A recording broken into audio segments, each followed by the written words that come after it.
Hey guys, thanks for tuning into the video. I will try to make this as quick as I can, but the information that I'm getting ready to share with you I think is very important for the first-time home buyer. In fact, it's something that I've labeled as my first-time home buyer's 10 commandments. I do a workshop with the same information, but I decided to put it online because I know it's not convenient for everybody to come out on a Saturday morning and sit through an hour of workshop. So I'm not going to make this last an hour, but I am going to give you basically the same information. If you'd like to know more, you can always contact me through my website or through my email, and I'd be glad to speak with you. First thing that I want to talk about, if you are a first-time home buyer, I know that it can be a scary experience. I know that the thought of making this huge investment and having this mortgage that's going to last 15 or 30 years can be terrifying, especially if you're a younger adult or a young couple, newlyweds just starting out. But the good news is there are a lot of people already in place, like myself, real estate brokers, people that work in finance, attorneys, that are already there, and this is their job. They know how to help walk you through these things that can seem like minefields when you buy the first home. So these 10 items that I'm going to give you are things that you need to follow and consider. Some of them I would say are more important than others, but the fact is you want to get a home. And if you'll follow these steps, it will help make the process a whole lot simpler and a whole lot smoother. Number one, the first thing that I always recommend is to get pre-qualified. Get in touch with a lender. We have great lenders through Home Services Lending, part of Berkshire Hathaway's Home Services full service brokerage that we offer. There are other lenders out there. You can talk with whoever you want. If you have a banker that you like to work with, talk to them. But the main thing is get pre-qualified. What they're going to do is they're going to find out what your income is. They're going to find out what your debt is each month, and they're going to give you a number. They're going to say you can afford this much house. And then they're going to give you a pre-qualification letter that you can take with you when you are touring homes, and when you find a home that you like and you get ready to prepare an offer, you've got that letter that you can submit with it that shows the homeowners that you can get that loan, or that at least you've been pre-qualified for that amount and you can afford their house. Now, one bit of advice I always give first-time home buyers in this situation: when you get pre-qualified, they're going to give you a number that a lot of times is going to be a lot larger than what you thought for the house that you can afford. Don't spend all your money on that house. Now realize that advice is coming from someone that is 100% commission based in everything that I make. That means the more you spend, the more money I make. But I don't want you to spend so much money that you become house poor and you can't do anything other than stay at home in this lovely house that you purchased. So don't spend the maximum amount. You don't have to. Work for the best deal that's going to work within your budget so that you'll have a nice home, and then you'll still be able to go out and do the things that you enjoy doing. After you're pre-qualified, the next thing you need to do is decide what you're looking for. As simple as that may sound, it can be difficult, especially for couples. What type of house are you looking for? What neighborhood would you like to live in? What school district would you like to be around? What shops or restaurants would you like to have close to you? How many bedrooms? How many baths? All these things are things that you need to discuss and decide on, and then you need to prioritize them. What are the must-haves? What are the things that we would like to have if we can? What are the things that would be nice, but if we don't get them, they're not going to be a deal breaker? Decide what you're looking for. That information is going to be important to me as your real estate agent, as your broker, to help develop a search that's going to get you looking at the homes that you're going to be most interested in and most fit the needs that you have.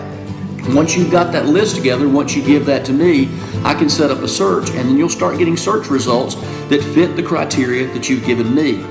Once we have that criteria established, once you have a list, then we can move on to item number 3, which is the exciting part. We can start looking at houses. It's show and tell time. We're going to go out, we're going to set up times, we're going to get together one day or one evening, and we're going to go pop some locks on some doors, and you're going to look at houses. Now, the thing you need to understand, when I take you out, you're going to be looking at the houses.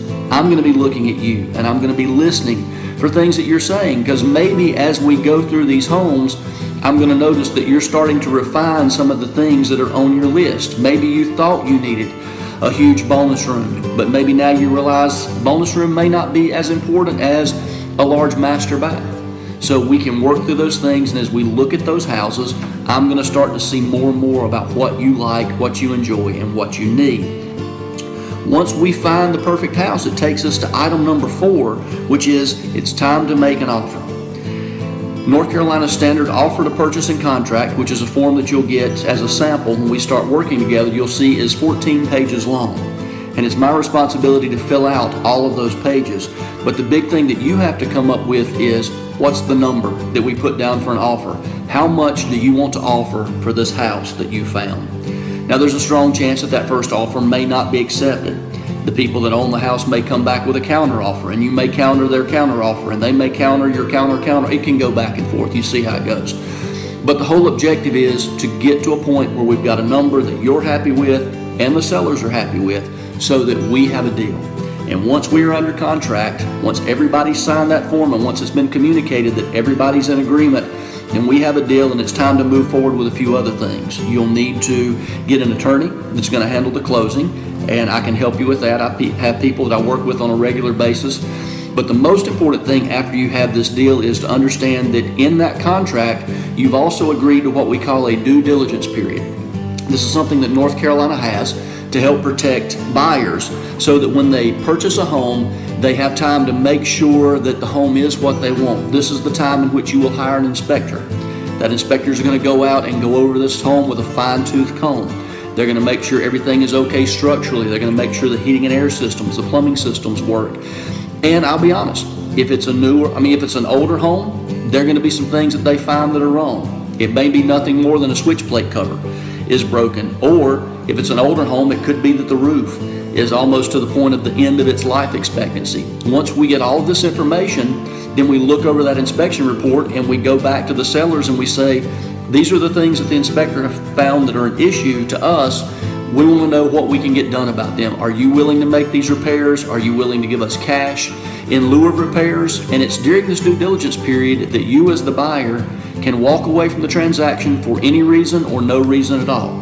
The only thing that you'll lose would be the due diligence money that you put down, which is usually a few $100s. It varies based on the price of the home, but it's always something you decide that you're going to give.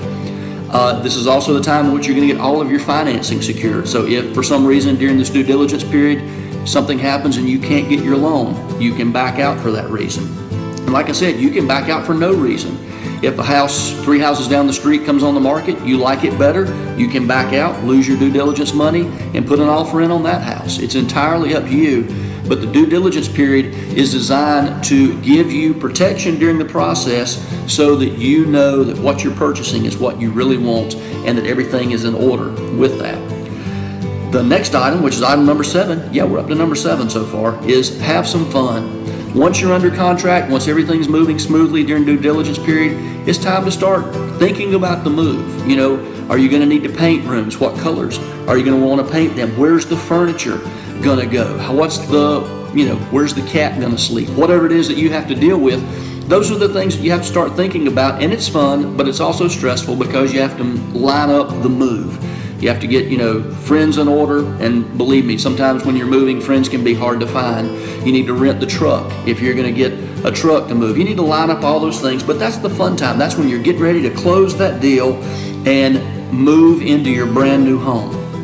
Item number 8 is it's almost time. Once you get to the end of that due diligence period, financing is secured, negotiations have been made about repairs, all those things have been taken care of, then you make sure you've got everything lined up with your closing attorney. Do they have all the documents that they need? That's part of my responsibility, and I make sure that that is all taking place. But that's when we make sure that all the I's are dotted, all the T's are crossed, and we're ready to go. And then finally, we get down to number 9, it's closing time. That's the day that you go into that attorney's office, when you sit down at a table and they hand you an ink pen and you sign your name and you sign your name and you sign your name.